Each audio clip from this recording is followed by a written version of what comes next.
ये जो तिलक है माथे पर, ये कहां से आ जाता है? इसके पीछे बहुत सोच होती है। Indian institute of management IIM Rohtak के डायरेक्टर प्रोफेसर धीरज शर्मा ने वर्ष 1950 से वर्ष 2010 के बीच, यानी 60 सालों के बीच रिलीज हुई कई हिंदी फिल्मों का अध्ययन किया और इस अध्ययन के नतीजे आज आपको चौंका देंगे। इस अध्ययन में, स्टडी में यह पता चला कि हमारी फिल्मों में सिखों के 74% किरदार ऐसे होते हैं जिनका मजाक उड़ाया जाता है। भ्रष्ट राजनेताओं के 58% किरदार ऐसे होते हैं जिनके सरनेम ये बताते हैं कि वो हिंदू ब्राह्मण हैं या ऊंची जाति के हैं। भ्रष्ट व्यापारियों के 62% किरदारों के नाम वैश्य वर्ण से संबंधित होते हैं। इसके विपरीत 84% फिल्मों में मुसलमान किरदारों को बहुत धार्मिक और ईमानदार दिखाया जाता है। किसी को भी इस बात पर आपत्ति नहीं है कि फिल्मों में मुस्लिम किरदारों को ईमानदार और धार्मिक क्यों दिखाया जाता है। हम ये नहीं कह रहे, वो ईमानदार होते भी हैं, धार्मिक भी होते हैं, सब बातें सही हैं। इसको हम चैलेंज नहीं कर रहे, चुनौती बिल्कुल नहीं दे रहे। हम सब मुस्लिम भाइयों का पूरा सम्मान करते हैं। हमारा जो कहना है वो ये है कि जो अधिकार उन्हें इस देश में मिल रहे हैं, वही अधिकार उनके हिंदू भाइयों को भी मिल जाए, बस इतना चाहते हैं। लेकिन फिल्मों के जरिए बहुसंख्यक आबादी को निशाना बनाए जाने पर सवाल जरूर उठने चाहिए। कई मशहूर फिल्मों और वेब सीरीज में नकारात्मक किरदारों को हिंदू नाम के साथ दिखाया जाता है। लोगों के साथ बुरा करने वाले ये किरदार हिंदू हैं। इसे साबित करने के लिए कैसे साबित किया जाता है? इनके माथे पर टीका लगा दिया जाता है। ऐसी ही कुछ किरदारों की तस्वीरें इस समय आपकी टीवी स्क्रीन पर हैं। आपने इन फिल्मों को देखा होगा, आनंद लिया होगा, लेकिन इस नजरिए से कभी आपने सोचा नहीं होगा। इसके विपरीत फिल्मों में दिखाए जाने वाले मुस्लिम किरदार भले ही डॉन हो, गुंडे हो, हत्यारे हो, तस्कर हो, उनकी छवि को किसी मसीहा या रॉबिन हुड की तरह पेश किया जाता है। फिल्मों में आकर एक मुसलमान शराब तस्कर एक चालाक व्यापारी में बदल दिया जाता है। सबसे बड़ा उदाहरण है दाऊद इब्राहिम। दाऊद इब्राहिम जैसे अंडरवर्ल्ड डॉन की बहन रॉबिन हुड यानी गरीबों की मसीहा बन जाती है।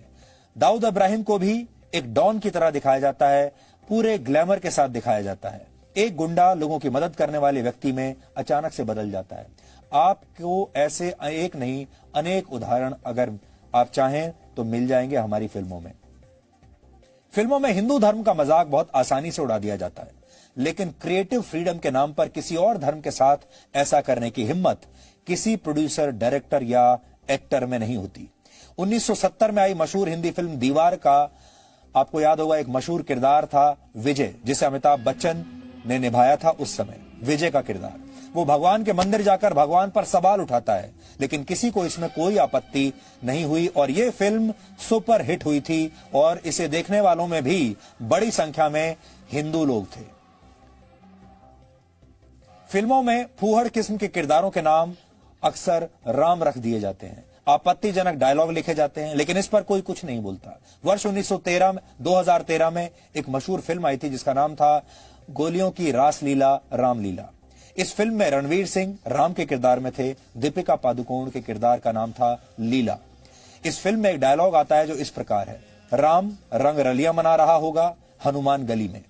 इस फिल्म में भगवान श्री कृष्ण और हनुमान का भेष धारण किए हुए कुछ लोगों को फूहड़ किस्म का डांस करते हुए दिखाया गया और सीन के बैकड्रॉप में भगवान राम का एक पोस्टर लगा हुआ था। पीके जैसी फिल्म में भी बड़ी आसानी से हिंदू रीति रिवाजों और प्रथाओं पर सवाल उठाए गए, लेकिन जैसे ही किसी फिल्म पर इस्लाम या ईसाई धर्म को मानने वाले लोग आपत्ति करते हैं, वैसे ही उस फिल्म के प्रदर्शन को रोक दिया जाता है या उसके इस तरह के सीन्स को सेंसर कर दिया जाता है। भारत में बनने वाली हिंदी फिल्मों में पाकिस्तान तक के लोगों की भावनाओं का ध्यान रखा जाता है, लेकिन बहुसंख्यकों की भावना का ख्याल किसी को नहीं आता। IIM रोहतक के डायरेक्टर प्रोफेसर धीरज शर्मा ने इस विषय पर रिसर्च की थी, जिसके बारे में हमने आपको बताया।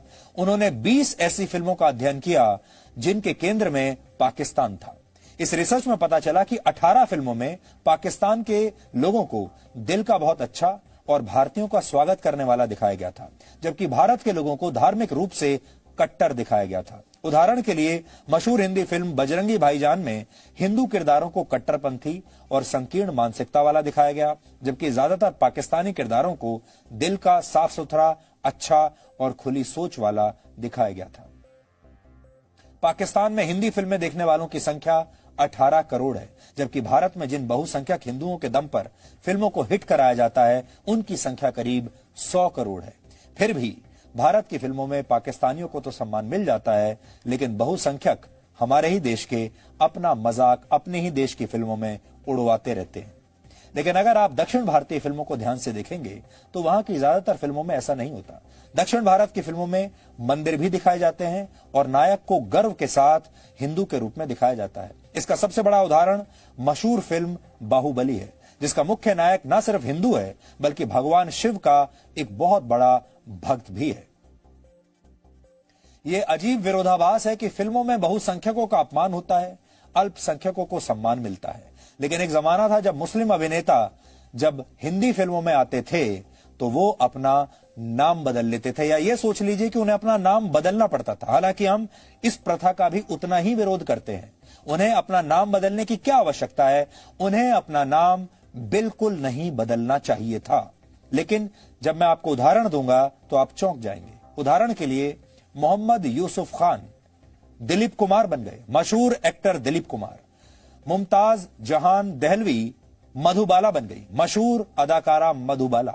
मेजबीन बानो मीना कुमारी बन गई और हामिद अली खान अजीत बन गए। आज हमारा सवाल है, क्यों? अपने असली नाम से इन लोगों ने अपने किरदार क्यों नहीं निभाए? असली नाम से फिल्मों में काम क्यों नहीं किया? हो सकता है उस समय इन्हें यह लगता होगा कि ये भारत में आ गए पाकिस्तान छोड़कर। भारत में हिंदुओं की संख्या ज्यादा है और हिंदू इनके धर्म के कारण, इनके नाम के कारण शायद इन्हें स्वीकार नहीं करेंगे और इसलिए इन्होंने अपना नाम बदलकर हिंदू नाम रख लिए। लेकिन इनसे आप ये समझ गए होंगे कि फिल्मों और विज्ञापनों के लिए हिंदू सिर्फ एक उपभोक्ता है, कस्टमर है। ऐसा उपभोक्ता जिसकी भावनाओं को ठेस पहुंचाने में कोई एक पल की भी देर नहीं लगाता।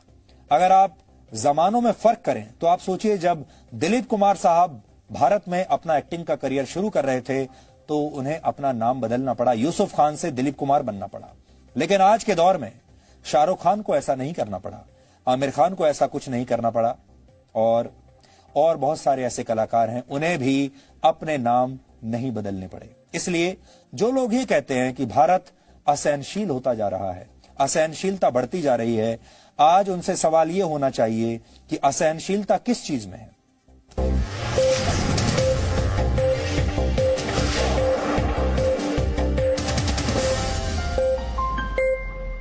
Presenting V News app, available on Google Play and App Store. Download it now.